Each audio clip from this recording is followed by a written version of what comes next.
Good to be here. Thank you for the invitation.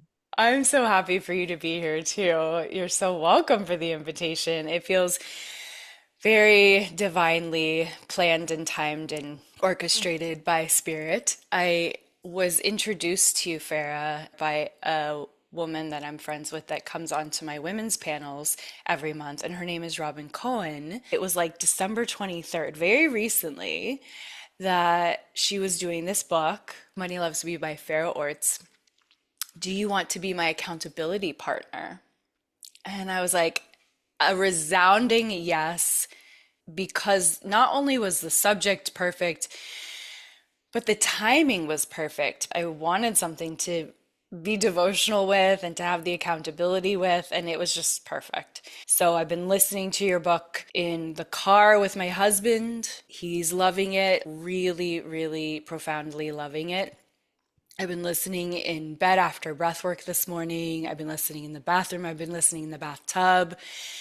It's such a meditation on not just money, but on how to receive love, how to be with spirit, how to be with God, how to be with universe, how to accept ourselves, how to allow ourselves to feel whole, allow ourselves to forgive what needs forgiving. It's spiritual embodiment work. And money is just one aspect of it. And I think money is the perfect gateway for us to get into all of the work of being human. So today's episode, it's right at the intersection of what I care about most: nervous system safety, embodiment, learning how to receive with an open heart. So I'm here with Farah Orths, Hay House author of Money Loves Me. Farah is a channel, musician, and spiritual mentor who brings the unconditional love of the divine into the human realm and into the felt sense of self. Her words and teachings invite radical acceptance, compassion, and deep heart healing. So, together, we're going into the real work beneath the money conversation, the love conversation, the body conversation, not just about like strategy, not just like mindset, but embodied experience of worthiness and safety and receiving.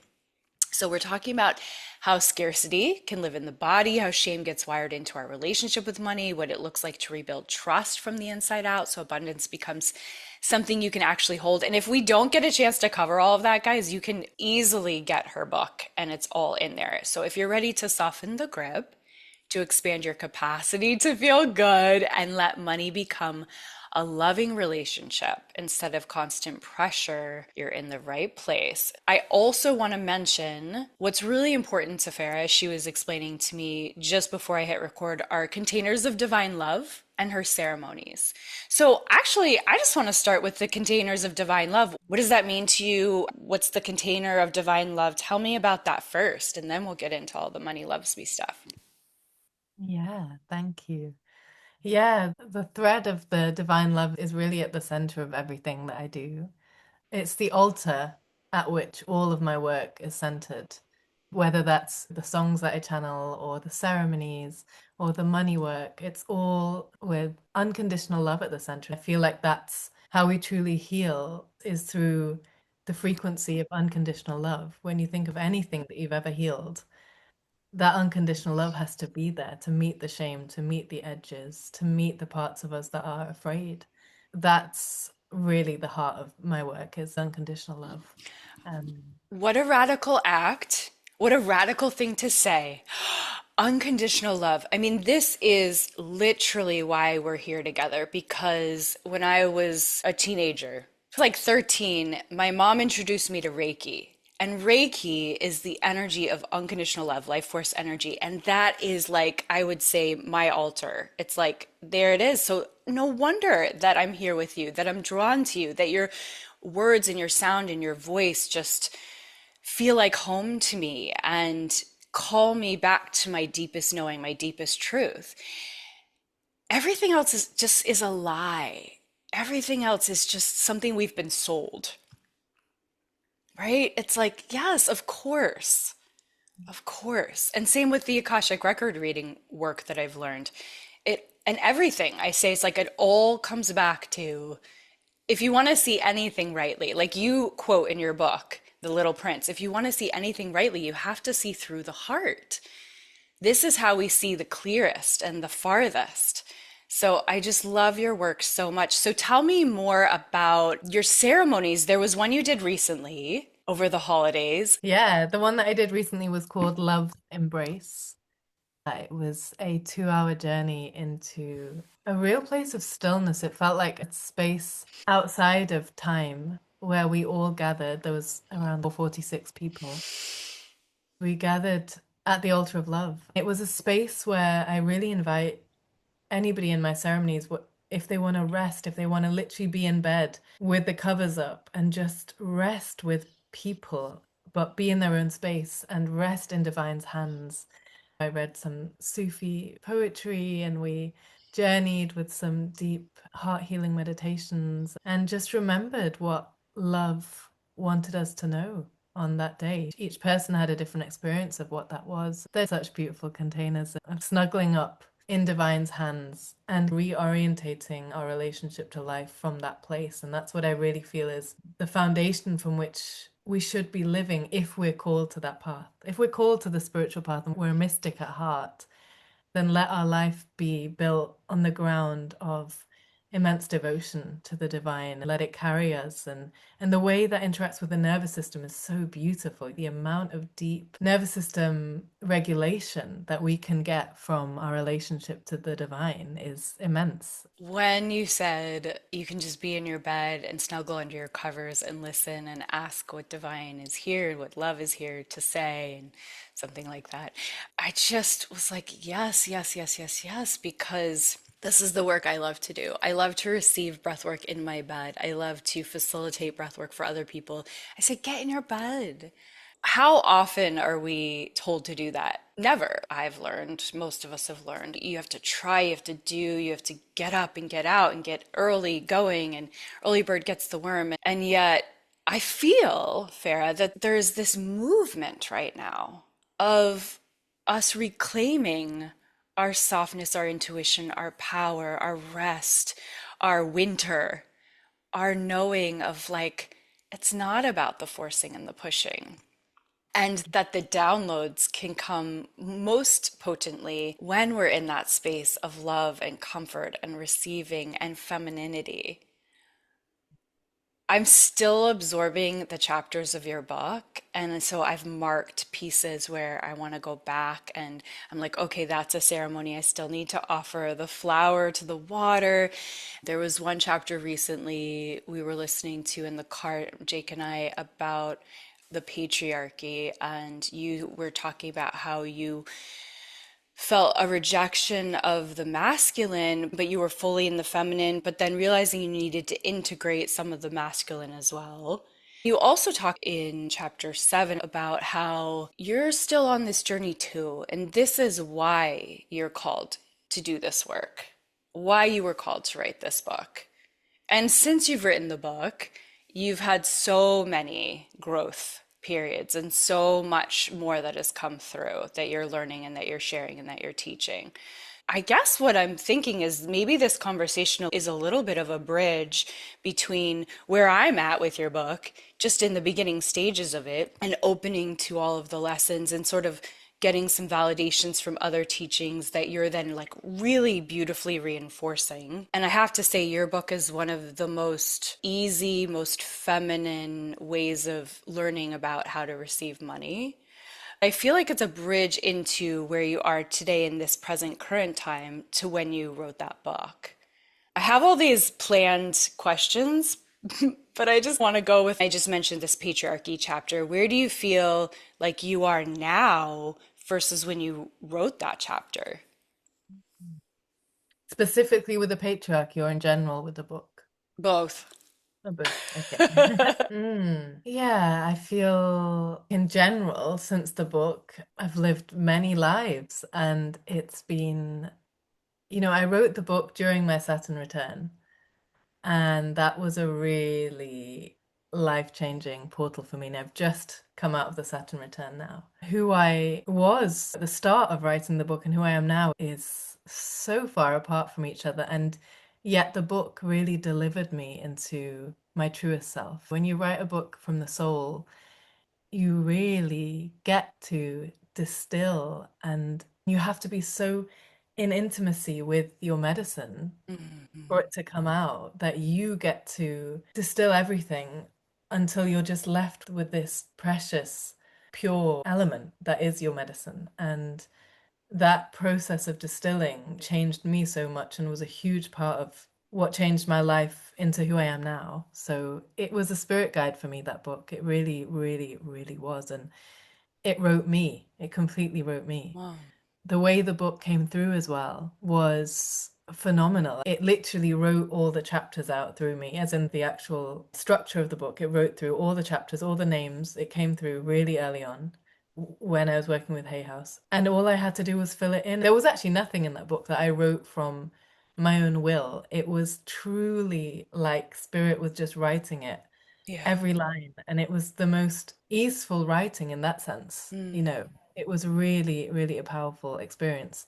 So, yeah, I guess who I am now because of the book is I actually get to be fully me. And I get to be this distilled version of me that I wouldn't have become without the book. In the last few months, I have experienced such profound heart openings that continue every day. It's just this really miraculous portal. I know that the book was a huge reason for why my heart was able to open so deeply, because that book was written from absolutely pure love. There's nothing else in it. It's I feel truly. it. I mean, anyone who listens to it, and I do recommend listening to it because your voice is medicine. Your voice is so much the transmission of it, the love of it. It drips like honey. You feel encompassed in your love, in your transmission, in that sacredness that you're just describing. And it's so deep that you really have to be prepared to be present. I mean, other like because I can find myself with certain chapters busying myself when I had a little bit of a resistance energy bubbling up, an unconsciousness energy would bubble up in certain chapters. Actually, there was a few different chapters where unconsciousness energy was bubbling up. Oh my goodness, am I tired now?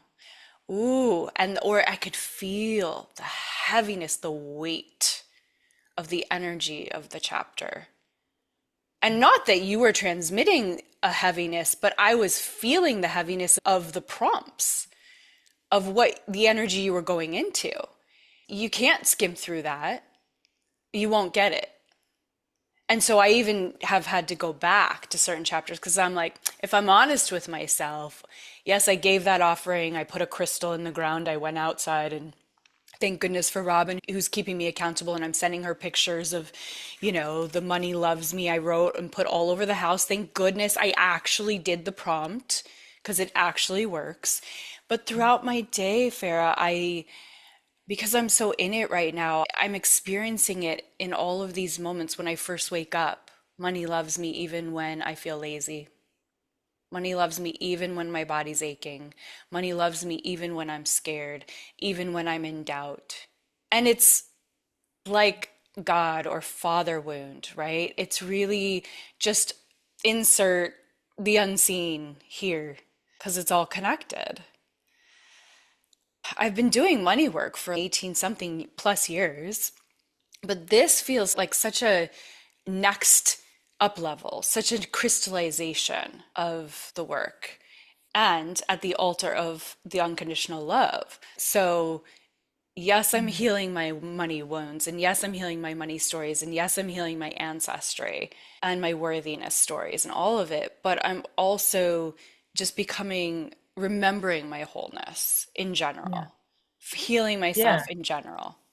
Yeah. Yeah, that was the prayer, and it is the prayer. The book, it says that it's about money, and it is about money, but it's really beneath that, it's a book of love.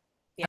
The prayer, I don't care about people doing money healing to simply just get more money, is Mm-hmm. not what my book's about. There are loads of books like that, and great for those people that feel called to that. But that was never what it was about for me because that wasn't my journey with money. My journey with money brought me into such immense wholeness. And that's what I really care about. As a result of that wholeness, there was a huge amount of money that came in at the time, but what I really cared about most and what really shifted my everyday life was the wholeness that it brought me into and the healing. And money is, you said it so beautifully at the start of the podcast, money is this gateway. And Mhm. money is a very brutal mirror, but I don't mean it brutal. I mean It's like like as a really, activator. yeah, activating and initiating mirror.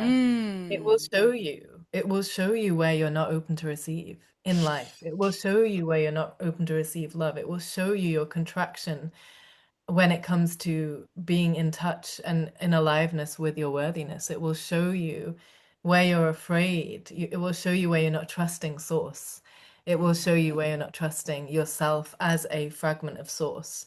Mhm. It's all there. And so I use money as a way in to really deal with the deeper relationship to self and relationship to source. And Yeah. that's why it's actually such a rich, pun intended, such a rich doorway, money. There's nothing that money doesn't touch. And so it's such a perfect gateway because we all need to understand how to better be in relationship with it. So it's this perfect gateway for then your work to be able, as a side effect, right? We can observe people who have financial wealth and yet are poor inside.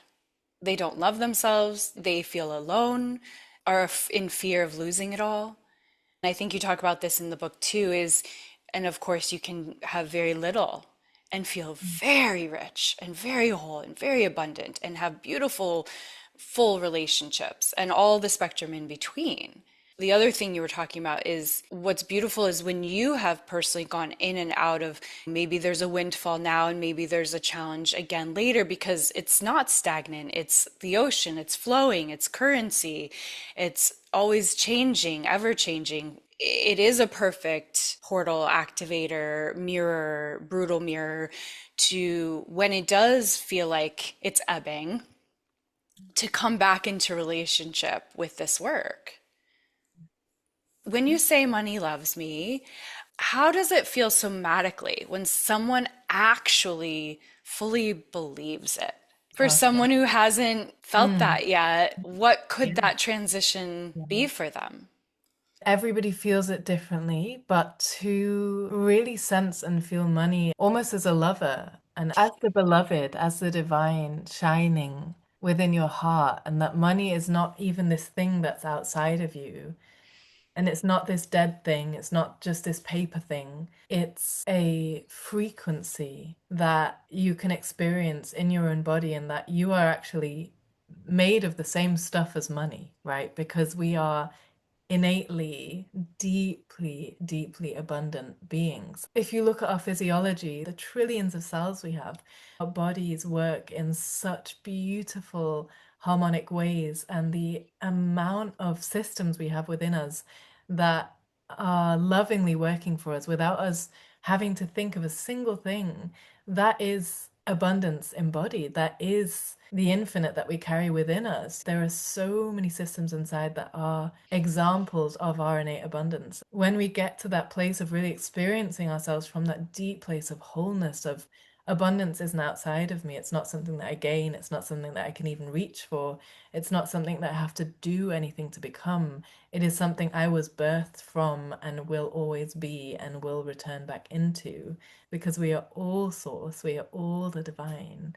When we get to experience God, and when I say God, I mean in a non-religious way, Hmm. God, source, the divine, from the inside out, that is the true experience of abundance from the inside out. And that is what money can feel like. It can feel like the most infinite love within you, and something that is so holy and so sacred, because the divine is in everything.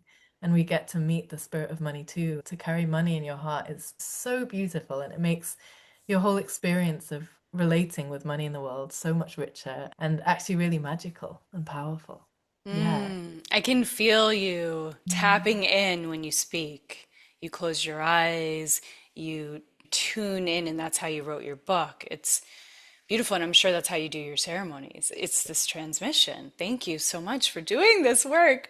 It sounds like really removing anything that we've been taught that gives us a icky feeling, a separation feeling, it's out there feeling. All of these ways we've built relationship with money, it's really like melting and dissolving those and then coming into a new relationship of, oh, this is actually just the same thing as whatever feels the best in my body to me. This is actually the same thing as what quotes God or what love or what, like you talk about in the book, a nurturing mother energy as opposed to an evil cartoon character, and really extracting it from that energy of patriarchy, really making it our own and making it precious and making it what feels good and relating to it in that way. It kind of reminds me of home birthing and how you can change that relationship with expansion and contraction. When you have the contraction, you can change the relationship to it to a yes, as opposed to a fearful experience. It feels like that kind of a shift to me. Yeah. Okay. Wow. In my world here, we expand our capacity to feel good through breath and through presence and safety. And in your world, what is the nervous system shift that has to happen for receiving to feel safe? I imagine because there's so many different exercises we can do for receiving to feel safe, I imagine it's different for a lot of people. Maybe there's one powerful way that you're using now. I feel called to go back to the concept. Learn to receive. We have to start to be in contact with all the things that are in the way of the natural receivership that is within us. The ability to receive it is within us. We are receiving actually all the time. Through every breath, Every you're breath. receiving. Billions of things are happening in your body that you're receiving all the time. The nutrients are being taken from the food, you're receiving them. Your blood is being cleaned, you're receiving that. Your heart is pumping whatever around your body, you're receiving that. Air is being received into your body. We are constantly in receivership, but so much of it is unconscious. This is a really beautiful way I like to work with guiding people to open to receiving more, is to actually just become aware of all that they are already receiving naturally. So we bring the unconscious receiving into the conscious. And through that, it's such a delight to be alive. That is really the essence that I most love to live through. And I'm so glad we came to this point in the conversation, because this is really the essence of my work and the way I practice. This is my practice is, can I receive? Literally, how simple can I strip it back to where I am right now? And what can I use with what's here in this very moment? And how can I truly open almost ecstatically to receiving what's here? So I can use concrete examples of, right now I'm sitting on this chair. This has become a practice that happens in the background naturally, but at the beginning I would really consciously work with it. And I sometimes forget, right? We all do, a human. Hmm. So the chair right now, what I would guide you into is whatever you're sitting on, whatever you're being supported by right now physically, can you receive that and really drink it in as if there is a deeply loving force in the fabric of the chair, the sofa, the ground, the earth, the bed, the car seat that you're in, as if it's woven from divine love and is here with loving hands that have chosen to find you in this exact moment and say, here, I've got you. I've got you. You can rest into me. And notice what happens to the body when you say yes to that support, when you say a conscious yes. I will drink you in, I will let my body soften into your hands. I will let my body soften into the hands of the divine that are literally woven into the chair, bed, sofa, ground beneath me right now. And feel that beautiful meeting and the delight in the chair beneath you, the ground beneath you, that you said yes. So much of the time, we're holding ourselves up. We are unconsciously tight. We are not believing that there is anything holding us. And so our body becomes actually overburdened. It's that our body is not meant to be in this contraction, in this gripping. We are meant to be in relationship to the divine, so much so that our bodies are soft. We feel carried through life, and that we always have this hand on our back, this conscious, loving, beautiful hand that has got us at every moment. And so when we're feeling emotions, when we're going through something, we have that relationship to the room we're in, to the car we're in, to the chair, to the air that we're in. We have a relationship where divine love is everywhere, and we always have something to lean back into. We always have this knowing of how held we are. Yeah. I'm tearing up just, oh God. You bring me into a space that's very similar to breathwork, but also to a psilocybin mushroom journey, which is the experience of oneness, Yeah. the experience of wholeness, the experience of relief. And I could feel through your words, I could feel spiritually, mentally, emotionally, physically, everything drop in. And I can imagine that support, those hands at my back. That was one of the first experiences I had of Reiki was when I was doing level two is imagine all these little angel hands at your back. I I just and it is the ultimate abundance because that's what we think money is going to give us is the feeling you just gave us. And so if we can go there first, it's all gravy. Yeah. It's Yes. all it's If like Yeah, if we can return to our true identity of I am always cared for, I'm always supported. I was born into this consciousness that has always got me, and I'm connected to everything I could ever think of through the fabric of what I am. It's the same as what everything on this earth is made of, including money, including the things I dream of, these dream houses. It's all the same fabric, there's no separation. And yeah, that oneness is so important. It's everything. I also feel called to share, and I share about it in the yeah. book. It wasn't Yeah. at all always like this for me. Hmm. And that my connection to being held by life in this way has been a practice. And there were times in life when I was very fearful and very in separation, you know? Yeah, you Mm. had to. If you didn't have the contrast, this book wouldn't have happened. Yeah. There would be no pull. Yeah. And also because we can relate to you. Yeah.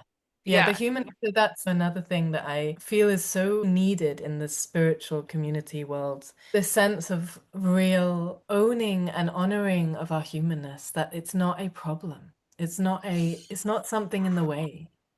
Like the humanness isn't in the way. We get to work with it lovingly, not as something to bypass, not as something to push down, or not as something that isn't holy. It's holy. And it's just part of what we get to learn through, and it's so welcome. I really want, whether you read the book or not, whether you do any course with me or not, I just want you to know that your humanness is not a block to your magnetism. There's nothing wrong with your humanness. We all have it. Every single spiritual teacher you look at, every single person you think is perfect, everything, whatever it is, we are all innately human. And that means we have imperfections. That means we're growing. That means we have some areas that we're amazing in and some areas that we have huge blind spots in. And that's just part of it. But we get to let unconditional love hold all of us. The gold in the book is that I really invite people to almost like stretch this bubble of deep acceptance and stretch this bubble of what money is a match for over everything that you are, not just the great bits, not just the healed parts of you, everything, including, like you said at the beginning, money loves me even when I'm lazy. Money loves me even when I'm crying in my room, or money loves me even when I'm scared. That's the only kind of healing that I'm really interested in. That's the only kind of rhetoric in relationship to our humanness that I'm interested in, is one that includes all of us. We're never going to heal if we're creating more separation through our perceived notions of what we need to be in order to be abundant. Or we are, Yeah. the starting place is wholeness. Our humanness is included in that, and it's simple. Yeah. I just got complete full head chills when you first said that our humanness is not in our way. right? It's like our humanness is not a problem. This is a revolutionary remembrance. It's watershed, for me, and I think for so many people. And I think that's why your book resonates so deeply. It's just Mm. the full encompassing. What are the most common places you see women performing for love through money? I've been dealing with lessons around overgiving and undercharging or proving. And what is the gentlest first step back to the truth? What comes up for me is that the most common thread that I see when women come to this work is that underneath it all, even if they're trying really hard to do all the workshops and buy the books and do all these Hmm. courses, and really underneath it, there is an unworthiness at the core. And you can't really get anywhere until you go there and you go through that portal. And you can't really outrun that part of you. It will come out at some point. We have to go to the place that feels like the last place on earth that we want to go, which is to the unworthiness. And I say this from honestly growing up for a good like 10 years, my teenage years until 22, in deep unworthiness. I mean, I genuinely thought I was the only person on the planet that was messed up and that God had made a mistake with me. That's the level at which I believed my mind stories with that. And so I say it with so much love, but that is where we have to go. We have to deeply return to that part of us that feels unworthy. And that's when the unconditional love comes in. And we have to sit with that part of ourselves and pour so much gentleness and patience and love around that part until it remembers its wholeness. And what I love to say also is that you get to receive money whilst there's a part of you that still feels unworthy. You get to still connect to abundance and you get to heal and you get to do all these things. It's not like you have to completely get rid of this part. It's a very human part. But there has to be a living relationship that acknowledges what is truly the at the core of all the problems we think are the problems. They're only the symptoms of this Hmm. deeper root cause that for a lot of women is I'm unworthy. I actually don't feel comfortable in receiving because underneath it, I don't think I'm worthy to receive. There's a lot of shame. I think there's something wrong with me. I think I'm not good enough. And that voice can be clouded so much, but most of the time that's what's there when you're struggling to receive in life. It's Yeah. usually yeah, I'm not worthy to receive. Or, I talk a lot about ancestral Yes. things in my, yeah, it's a huge part of my journey and a huge part of what I guide people through as well as ancestral healing. Often I'll use an example of like a lot of lineages can be deeply afraid of ease, Hmm. just not It's knowing not in the wired that way. yeah, Yeah. exactly. And so much love and compassion for why it isn't wired that way. If we are at a point where we get to choose and we have the privilege to choose, then let's choose to Yes. reprogram our lineages to believe that, oh, it can be easy. We Yeah. can experience ease. And you talk about the really real fear of, am I abandoning my tribe, Yeah. my family, my ancestry, my friends, whoever, when I start to rewire that, when I Mm. start to allow ease, when I start to allow more abundance and receptivity and all of it. And Yeah. that's The so real loyalty. for people, and there's all the science behind it. And Yeah. yeah. Yeah, the loyalty to suffering is what I say in the book. I had to do a lot of work with that and actually still continue to. I think yeah, it's a huge one. And I feel a lot of people have that very subconscious Yeah. loyalty to suffering because it keeps them in the tribe. And when you feel like you're the first one breaking away from suffering being the main way you experience life, and sometimes just the background flavor of life, Mm. primarily you feel like you're literally breaking away as a lone wolf and you're not going to make it on your own. And so there's such a powerful healing that can happen when you realize you're doing it for everybody in your lineage, but that's not even the focus because we're not rescuing them, but they actually, Mm. that's the souls of your ancestors want you to be free. The souls of your ancestors want ease. They were actually doing it subconsciously all for that. They may not have been able to express that that's what they were working towards or that's what they really hoped. Maybe it was such a faraway dream in their hearts that they couldn't express it, but their souls are here to support you in your journey to owning that life gets to be easier and that it's okay to do things so differently to how your lineage did. And that it's not only okay, but it's their prayers for you. You are your ancestors' prayers and your dreams, and you get to write the story. And we're in such a privileged position to be able to write a story and to choose instead of literally being in survival where we cannot choose a different way, you know? So, yeah, it's good. Yes. Ah, yes, yes, yes. Thank you.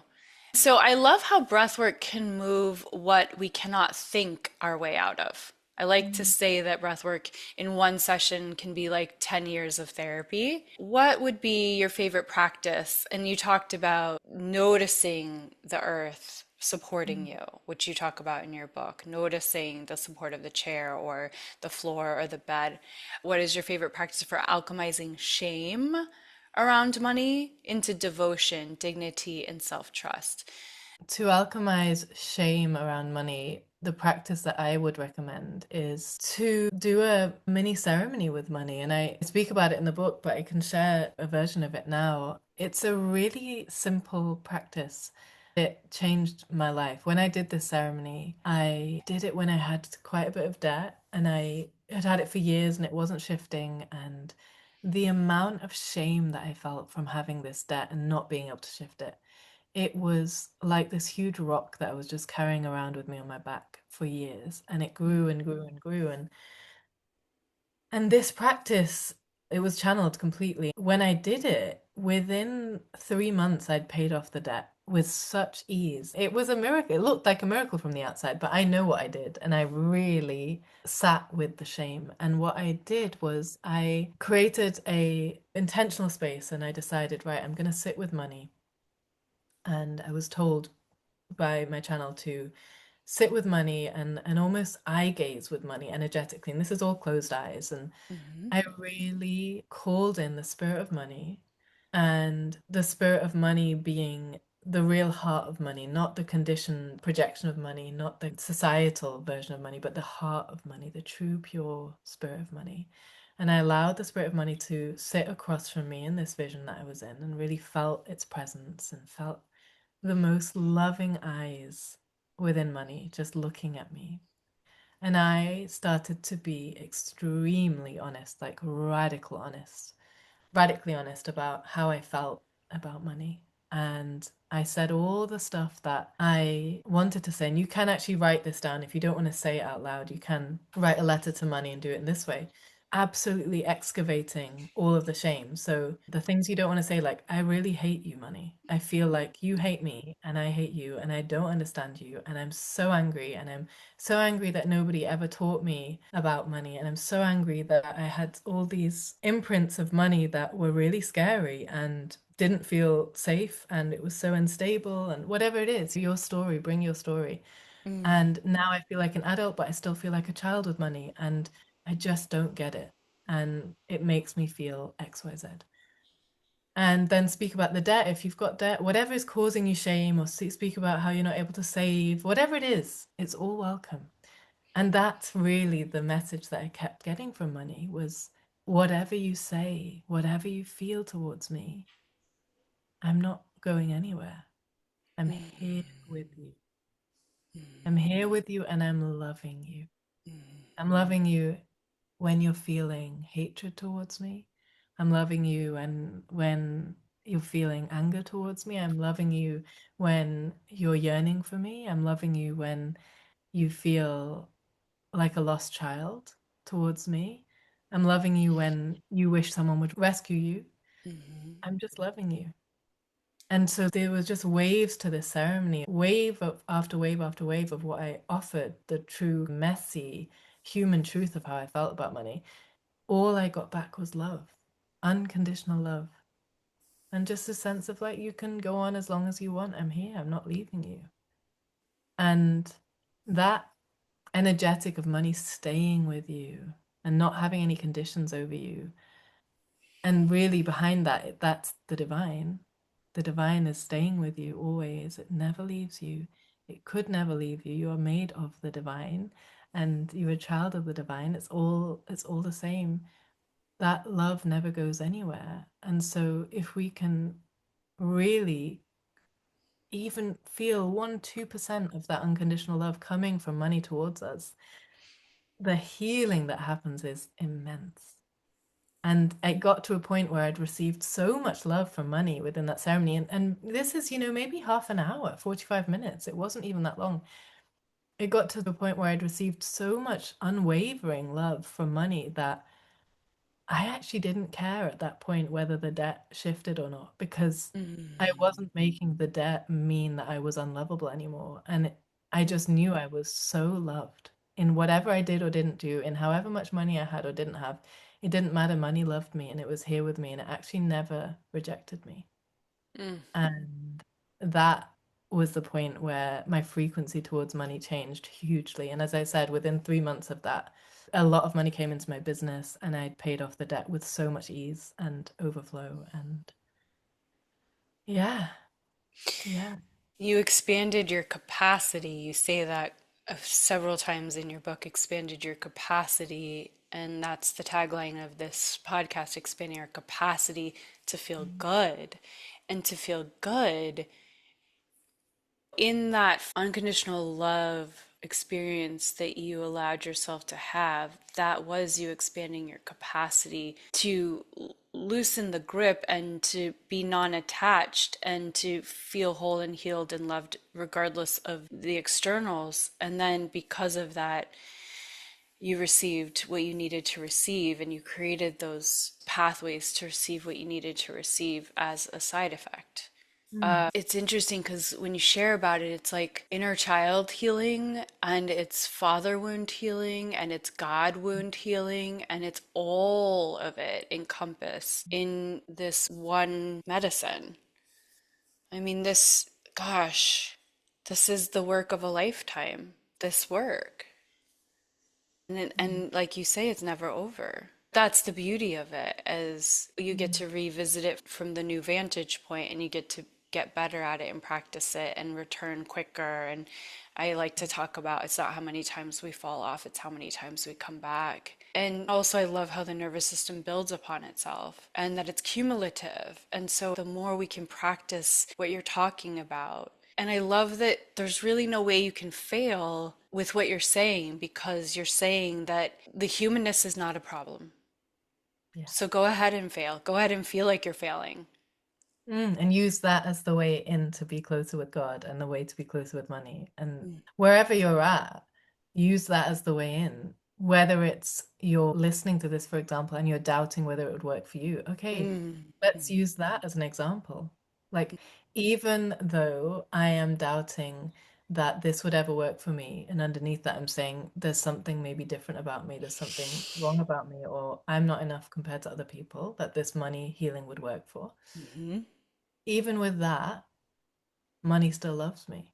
Yeah. Even with that, the divine still loves me. There's no single thing on earth that could ever turn this love off. It's impossible. It's what I am fabricated from and what I return to.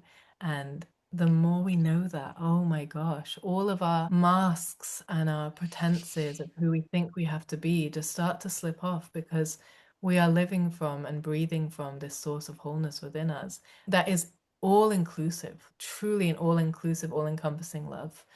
So we're not cutting ourselves off constantly from love because we've come to realize and touch and be a part of a love that has no conditions, that has no kind of loopholes that you can fall through. It's like always here. It encompasses everything, truly everything. And it changes your life when you live from that place.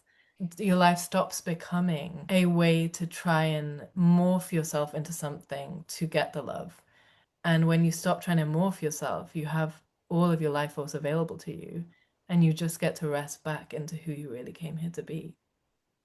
Yeah. And all will be attracted to you when you're in this space. Yeah, then you're oneness. Then you're, yeah, there's nothing that you're subconsciously rejecting. Because a lot of the time, you can use the example, it's just coming up right now of people that say they want a relationship, right? They want this love to come Mm-hmm. into their life. Sit with that person and say, okay, imagine that the perfect guy is coming towards you right now, and this is the moment you're going to meet him, and this is the moment for the rest of your life you're going to be with this guy. Okay, feel what happens in your body. And a lot of the time, even though they've been consciously saying, oh, I really just want to meet a man, I really want to meet my king, I really want to start a family, da da da. When it actually comes to that moment of imagining that the man is here, their whole nervous system goes into alert and it's Yeah. like, no way. Like, wait, Unfamiliar, not yeah, safe. alarm bells. And it's the same thing with money. People say they want money. But a lot of the time, if you ask them to imagine that money actually dropping into their bank account, imagine those numbers in your head in the bank account. If you're aware enough to sense that part of you, there's a part of you that often will be rejecting that because it's afraid to receive and it's afraid to lose the identity that it had before, which says, I'm someone who never really has enough. And there is Mm, a familial comfort in that just from having exercised that part of you very many times. That feels more comfortable than expanding into the version that says a huge yes with safety to receiving a large amount of money. So, yes. yeah. Yeah. Yeah, we will choose the familiar hell. That doesn't even have to be hell. It could just be not quite what you want. We'll choose that because it's familiar.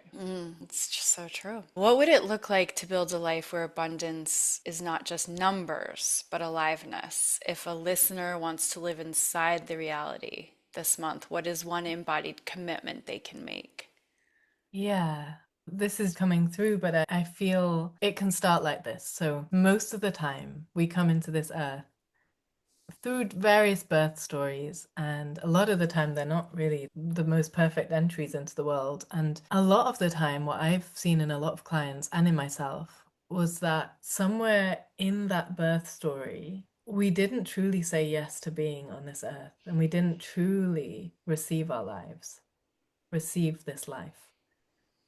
And so, for anybody to start to really receive their life as they are now, I would invite them actually back to the moment of birth. And whatever that looks like for you, you might get some visuals, you might just get a feeling, but know that you're going, like, intentionally travel back to that moment. And you can do this obviously in a little bit of a ceremonial space. So, light a candle, let the spirit of the fire hold you in this. And the spirit of the fire, that can be a symbol for your life force. So, it's a really beautiful thing to do. Go back to the beginning when you chose to come to this earth and you were given the gift of this life. You were given the gift of coming to this earth and consciously drink in your life. Consciously say yes to receiving your life. Like truly drink in that gift. Circulate it through your body. Actually choose, consciously choose to say yes. Make it a conscious choice. Because for me, everything changed when I actually consciously chose to be here and to receive my life fully. Allow yourself to be in that moment and say yes. And you can imagine this yes in your cells flooding through your body. Yes, I choose to come here. Yes, I choose to receive this life. Yes, thank you for this life. Thank you for this life. Thank you for this life. And notice what starts to shift within your body. You know, a lot of people haven't ever truly landed on this earth plane because maybe there was a trauma moment in birth or something. Maybe the, preconception journey was really chaotic, messy. There was just something that didn't allow their feet to actually ground into this earth. I feel a lot of the humans on earth are not actually receiving their life Wow. consciously. And so let's start there. Let's start by receiving the life that we are living right at the very start. And in that way, we also take responsibility for this life. We are in conscious receivership of this life. So that would be the place I would start. And after that, use wherever you are every single day, whether it's when you're in the car, receive the car holding you. When you're outside, receive the air breathing you. Receive the breath in your lungs and receive the way your body is giving devotedly to you in every moment. There's so much to drink from. There's so much to receive just where you are. And when you're in that, when you use where you are to receive it fully and consciously and drink it in, you're in the energetic posture of receiving. And from that place, amazing things can come to you because you're actually finally open. The way we receive our breath, the way you consciously receive your natural breath right now, you can access the posture of receiving, which will then allow more money to come in, more abundance to be felt in your body. And you will know yourself as a being that's so innately worthy of receiving because you're practicing that all the time. I thought I thought I was like too deep for people sometimes. And then I listen to you and I'm like, ooh, this is, she just takes me to the next level of depth in the ocean, right? And so it is a brutal gift in the sense that to really open to the words you share, to really open to the suggestions, the prompts, there is a level of depth of the sea that you have to be willing to drop into. Yeah. And when you drop into it with you, it's like, oh, Mm, yeah. okay, oh, Mm, that's healing, mm, right? yeah. Oh, yeah, because I almost want to, I'm sorry to say this, but I almost want to throw up. Like it's an Mm, ayahuasca journey. I have not done ayahuasca yet, but it's mm, that type of like, ooh, to go. I mean, we do rebirth, as part of breathwork rebirthing. And people will say, oh, I feel like I finally can breathe. I feel like I'm finally alive. And you're like, just feel what's already happening. It's so deep and yet so subtle and yet so simple. So many things that are yeah. the most powerful, the most potent are the things that are the most simple, the Yeah. most subtle. Yeah, Be there's a lot of softness. There's a lot of softness in my work. It's like on the outside when you're in a ceremony with me or one to one, they look like the softest invitations and they are. And I really believe softening is miraculous. And what it means to soften is to return to the vibration that really wants to move us and live us is an act of softening. And that softening can feel like the scariest thing on earth when it's the last thing that we're told to do. We're told to go in the opposite direction. So I understand that feeling of almost wanting to throw up. It's all the conditioning coming up that yeah, is trying to keep you quote unquote safe. yeah. And yet what you realize when you truly soften beyond that conditioning is that you're safer than ever in God's arms. You're safer than ever in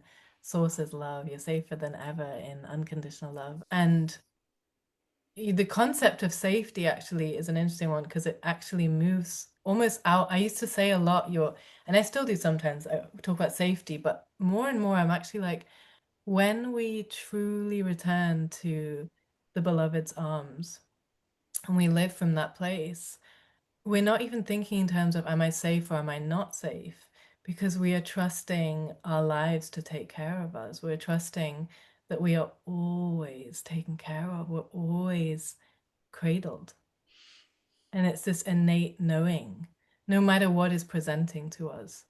Yeah, and that's a practice, but it's beautiful. It's the antidote. Everything you're sharing, the way you share it, the depth of what you share is the antidote to all of the separation we see with our eyes around us and we take in if we're paying attention to media and whatnot.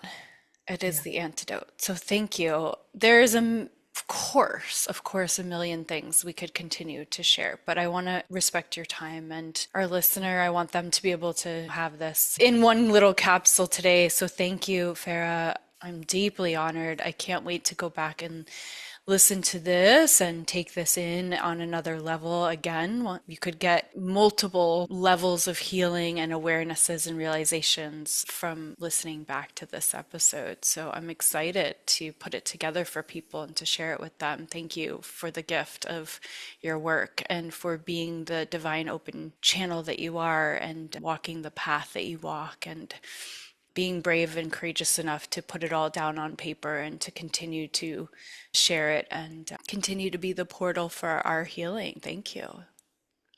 Thank you so much for having me. I also just want to thank you for the space you hold because I feel we were able to go so deep because you created a truly devoted space for us to drop in. And I am so grateful that we got to have the depth of conversation we got to have today. And I feel your prayers for what this podcast is here for. And I feel my spirit and being responded to the prayer that you so deeply planted in this podcast. So thank you. I'm so grateful. Yeah. I'm gonna just drink that in. I'm gonna receive that. That's my abundance right there. Thank you. Thank you. Oh, beautiful. Beautiful, beautiful. Keep expanding your capacity to feel good, one breath at a time. Thank you so much. Loving you, and we'll see you next time.